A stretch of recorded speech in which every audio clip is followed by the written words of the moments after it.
JoJo's Bizarre Adventure Steel Ball Run has an interesting number of characters. From Napoli's knights that have actual balls of steel, to a dude whose power can't explain what's going on, to a hemophiliac cowboy that can rewind time, before finally settling on a paraplegic with spinning fingernails. And seeing as this is a badly explained video, I'm not going to be covering any of them. I'm actually going to be covering someone completely unexpected.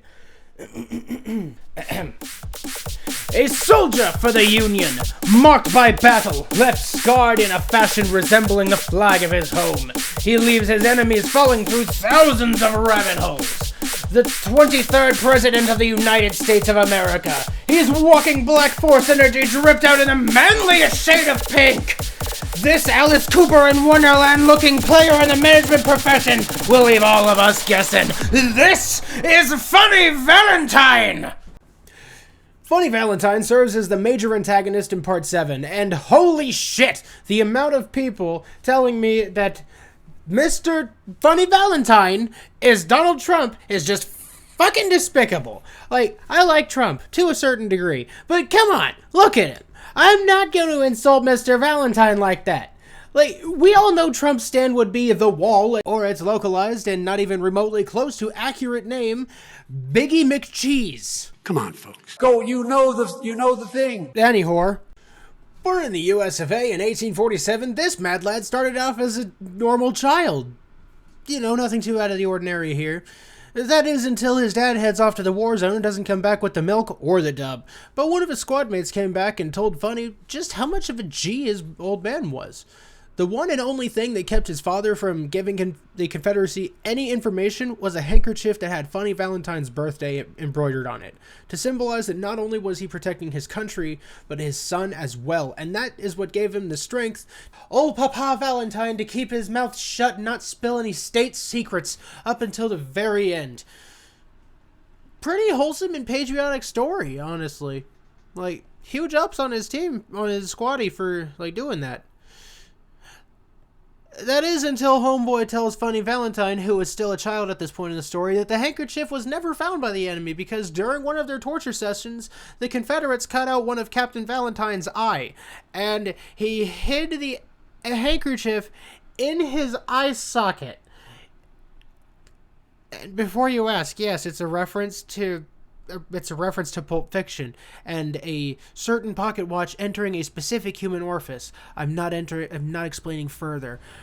All things considered, I think the reason Valentine is funny in the head is this conversation. Why did dude go so far into detail? Alrighty, that's enough being a dead horse. Now let's actually get to the meat of this discussion, being his fucking bonkers power. Like, easiest way to put it is, well, this is his power.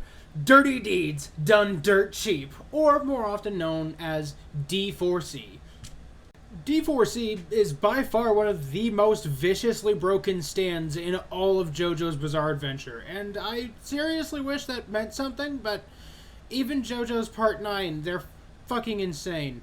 So, D4C is just weird. The easiest way to explain it is to say that whenever something is between Funny Valentine and a target of sorts, Funny Valentine can use that as a doorway to then slip into another dimension. From that dimension, he can pull literally anything, from copies of other people to weapons to copies of himself. And here's the bad part.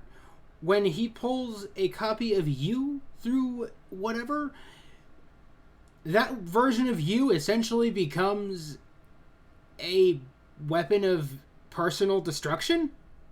And allow me to yap for a minute because, well, Funny Valentine exists in a very precarious state of existence. It's actually referred to as the everyman theory. Now, quite literally, the only reason that Funny Valentine is able to swap D4C between each other is because that every single Funny Valentine is the exact same Funny Valentine. There are no differences between any of them. So, to say that Funny Valentine is the anime equivalent of Prime Jerry is actually accurate, and I'm disgusted that I know what Prime Jerry is because I haven't watched Rick and Morty since season 3. Okay, I'm starting to get a minor headache as to just how complicated D4C is, so Let's just get to his death and overall his impact on fiction. After some prime JoJo's nonsense that can honestly be referred to as Makima's power, because it's redirected like bad shit, that, of course, Funny Valentine gained through getting the literal heart of Jesus Christ. Yeah, the literal heart of Jesus Christ. Basically, Funny Valentine uses his ultimate power to kill the ultimate Joe Bro. And, well, this, unlike Johnny, now just can't stand. The president, keeping God's caliber on him, just starts fucking blasting! And, of course, this being a JoJo's Bizarre Adventure story, the JoJo has to win. And, well, he does. Through using his power that he acquired throughout the story that is referred to as the spin, he does some absolutely vicious shit to Valentine. Mainly this. You didn't have to do Valentine like that.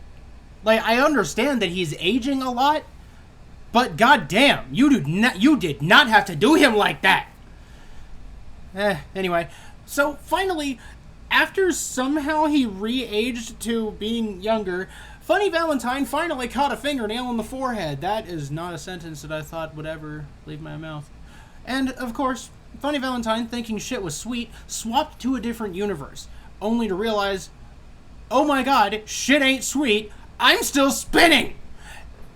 And from that point, Funny Valentine effectively had a worse death than Diavolo. He effectively spun into non-existence, effectively digging his own grave. Funny Valentine's individual impact on fiction is actually quite well felt through references and through different things throughout all of fiction and all of creation. Quite literally, there's music, video games, movies, TV shows, and even other manga that reference Funny Valentine and D4C.